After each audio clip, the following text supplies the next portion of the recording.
All right, Lee. That was the theme from 633 Squadron, a 1964 film, which I had never seen prior to this weekend, where, again, I watched it because I thought I'd better do if I'm picking the music.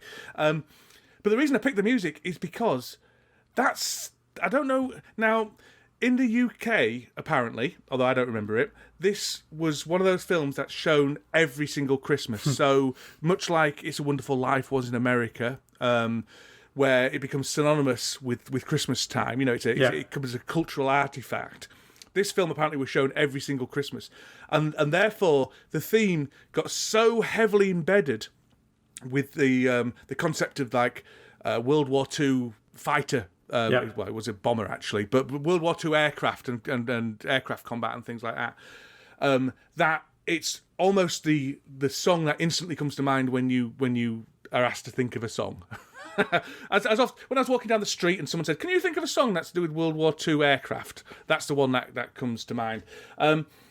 Is that the case in Australia, Lee? Is that an iconic piece of music? I possibly am not the person to ask this question because I haven't seen the film.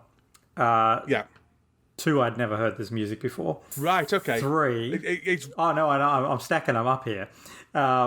Three, when you suggested this and you sent me through the playlist and I listened to it, I thought it was for a different film. There was a George Lucas film that he produced, I believe. Which was a riff off this, apart from Star Wars, obviously. But there was he either sponsored or produced or something, co-wrote maybe an aviation film, and I thought it was actually a track from that. And I thought, oh, this is really fantastic. Right, okay. It's like it's definitely invoking all of that era and stuff, and this is beautiful music. So I had never encountered it. So it was, and again, when I'd listened to it, I actually had a completely different thought in my head when I was listening to it, that I thought this was a current, well, you know, a semi-recent film. I can't remember what it's like, Red Squadron or something like that, or it's something, whatever the later George Lucas produced or written film is. So that's really interesting to me. I thought that was really interesting, in that this music easily, you could do it today, and I would be perfectly happy with it as far as evoking a particular era. It's a superb piece of music. It's a superb piece of music. It's very rousing. It's almost patriotic. It's very interesting. I mean, there is a George Lucas collection. I'll give a very brief synopsis of the film, because it's not a famous film. It's also a British film, which maybe, and that music was used in various advertising campaigns in the UK as well, which is another reason it's probably ingrained in my head. But it's basically about a squadron of small bombers who do a raid on a factory in Norway, where they have to explode the side of a cliff in order to bury this factory because it's too well defended by other things. And it's got all the tropes of a war film. It's not a wonderful film, if I'm honest. It's got some very wooden acting. There's some completely unnecessary romantic subplots. Everyone dies in it. And you know, the man who just gets married, Kerry was watching it with me, my wife, and she said, well, he's going to die. And it's like, yep. You know, oh, I'm really looking forward to my future with my wife. Yeah, well, you're dead, mate. Yeah. But actually, everybody dies. Then Airwolf comes in and he goes, whoop, whoop, whoop, whoop, whoop. No wife for you. That's Sorry. It. Yeah. So yeah, all the Norwegians die, all the Germans die, all the British die. What was the factory making? Was it? It was making fuel for rockets. As soon as you said a factory in Norway, I'm like going, like IKEA type of stuff, and then I got it stuck in my head, knowing full well that Sweden is not Norway. But now I've got in my head that it's some flat pack place that someone really got angry with because I don't know, one of the hex screws didn't come with it. So they're right. Quite right too. Yeah. Quite right too. No, it was a Nazi. It was Nazi occupied Norway. But there is a George Lucas connection. Yeah, yes, definitely. In that George Lucas used a lot of the footage, especially the footage of them flying up this fjord to attack the factory. He used that for the trench run sequence in Star Wars. It was heavily, he said in interviews, it was heavily inspired by this film, with the flak guns going at them, and you know them trying to avoid the TIE fighters and things like this.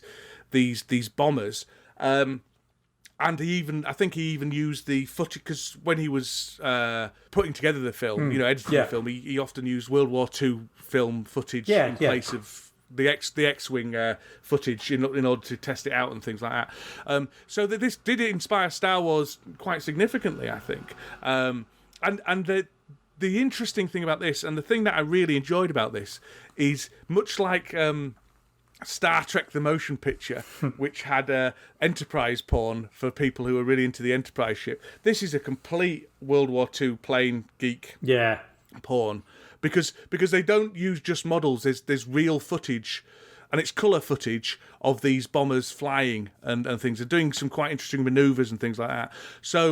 So it does look very genuine, actually. It's really well shot. The bits where they're out of the plane isn't very interesting, which is not unusual for a war film. But the bits in the plane, and this music is pounding throughout the entire film. And it's so rousing and patriotic and fantastic. Oh, it's a great track. It's an absolutely great track. It definitely invokes everything that you're saying. Without knowing the film, that's the thing.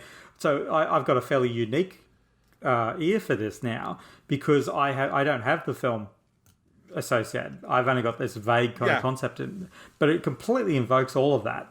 100% captures that beautifully. Yeah, it's great. It's a great track, and I think it's a modern classic. And it's also a piece of music which could easily be a piece of normal classical music, if you see what I mean. Rousing piece of classical music. Yeah, definitely. Incredibly well written, it feels. I mean, I've got no idea what it takes to be a well written piece of music, but this feels like it is one of them. So I think that's all I've got to say about 633 Squadron. And obviously, I have nothing intelligent to add. No. But I enjoyed listening to the music, nevertheless. Yes. So the next track is going to be our listener track, and this is, because we haven't got a listener yet, it's quite a feat, but we've managed it anyway. It's from Colin Chick, who is our great friend from previous podcasts, and also has a movie podcast called Still Under Wraps, which is surprisingly charming, I would say. You say surprisingly only because you've never been featured in the actual, you've never won Apparently I have. You haven't won a point. I was just... Oh, I might not have won a point. I haven't listened to the most latest thing. I'm spoiler alert. Jeez, I haven't listened to it either. Come on, man. I listen to it religiously every week to see whether or not I've crushed my enemies even further. Well, you are crushing your enemies. Anyway, whatever. We're not going to argue about that. But I feel very cross about the whole system. He does. I think it's unfair and biased. That's why I brought it up. I feel genuinely aggrieved. I know you do. I know. I can see the vein popping in your forehead now as I say it more and more.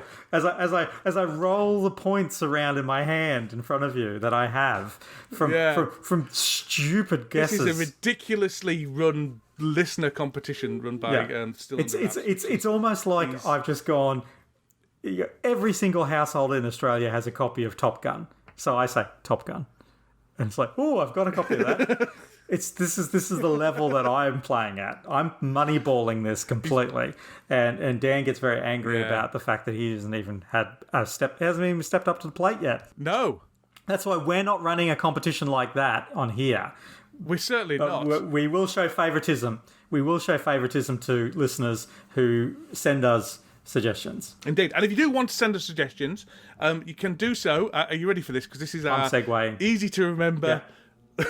Email. Okay. It's Midmo Moo Club. So mid for midnight, mo for movie, moo, M-U for music, and then club for club at gmail.com. So Midmo Moo Club. Easy to remember. The easiest part of that whole thing to remember was gmail.com. Yeah. So we have a Facebook group as well. I think, what's our Facebook group called? It's called Lee and Dan's Clubhouse.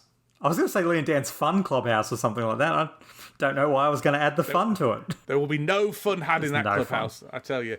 Lee and Dan's Clubhouse, so that's a good place to post it as well. So if you've got suggestions for a track, actually we're getting ahead of ourselves, but we'll talk about that after this track. Yep. So the next one is going to be Cadillac of the Skies, and it's by John Williams, and it's from Empire of the Sun.